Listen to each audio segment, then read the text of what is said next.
Hello, this is about our Savior, or the people that are called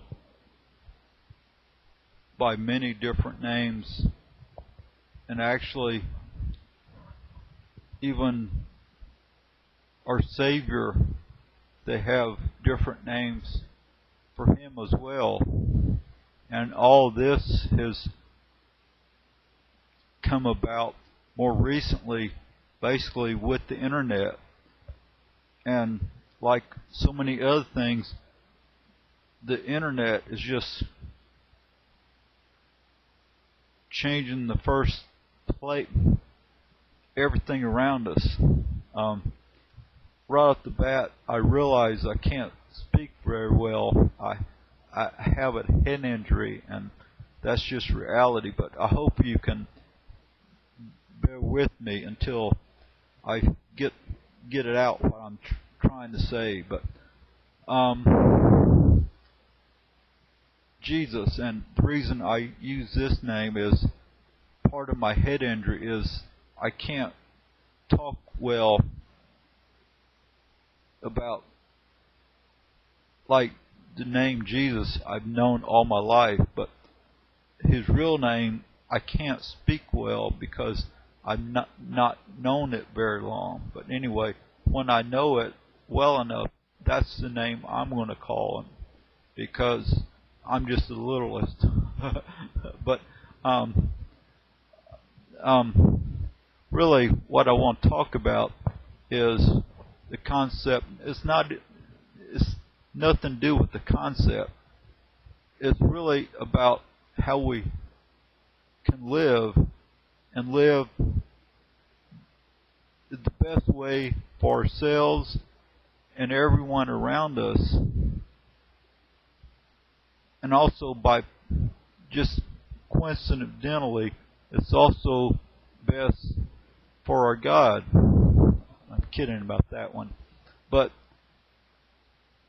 most people think, like I've been told most of my life, that earthly love and heavenly love are different. But I don't think, especially now, that that's true. And the reason I say that is,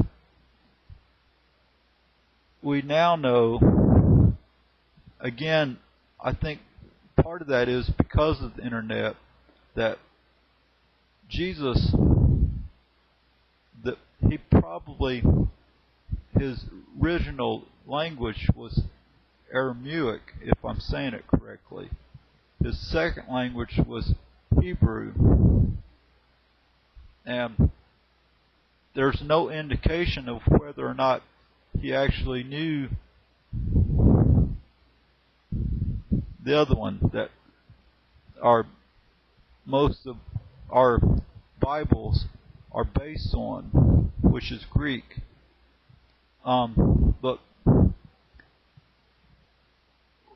But like I said, what I want to talk about, as far as Greek itself, I really do think too much of what we call the Bible is literally based upon Greek and not based on our Savior. And the reason I say that is the whole idea of a virgin birth is literally Greek, as in the gods were so much more important and people were just earthly and unimportant. And my Savior is in every way like me, and I'm like Him, and I'm proud of that.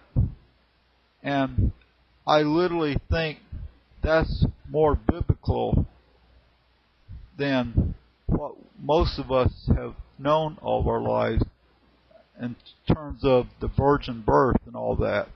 And I unfortunately, I do think a lot of Christians will disagree with me. And as far as I'm concerned,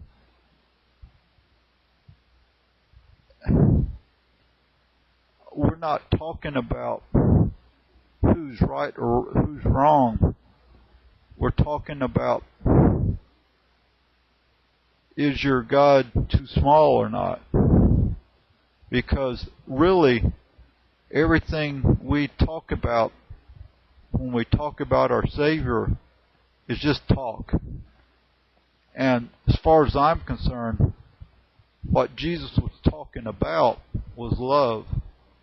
And he lived it, he preached about it.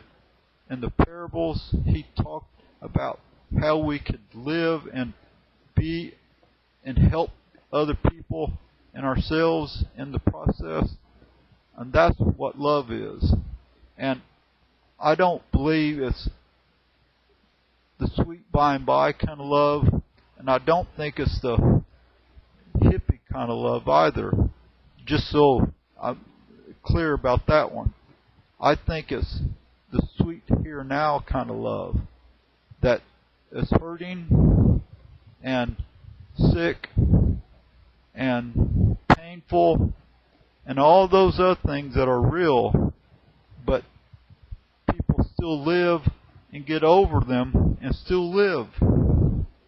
Because I really do think that's what we're supposed to do. And we're supposed to help each other, not just because it's a sweet by and by and sweet and wonderful thing to do kind of stuff.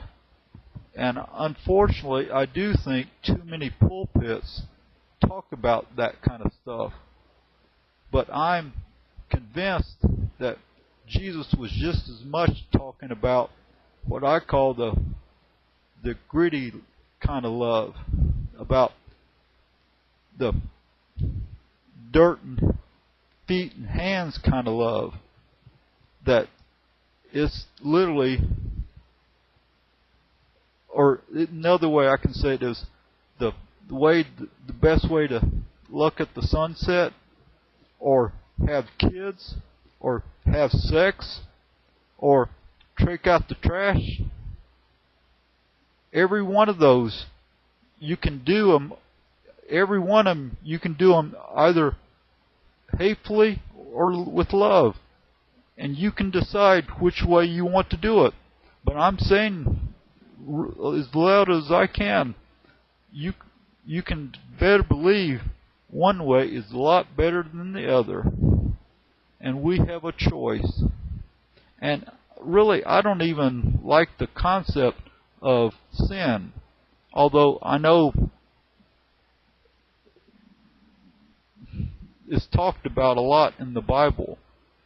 As far as I'm concerned, it's more about we're broken. And I really do think that's the whole concept of Adam and Eve. It's not that they sinned so much as they're broken. And what Jesus was saying to all of us is, with love, we don't have to worry about so much other things. Just love. And I'm convinced more than ever before that's the way to live. And personally, I really believe that was what we were supposed to do before Adam and Eve. We were supposed to love and be in love, and we can do that. Sure, there's going to be pitfalls and times when we don't do the right thing, but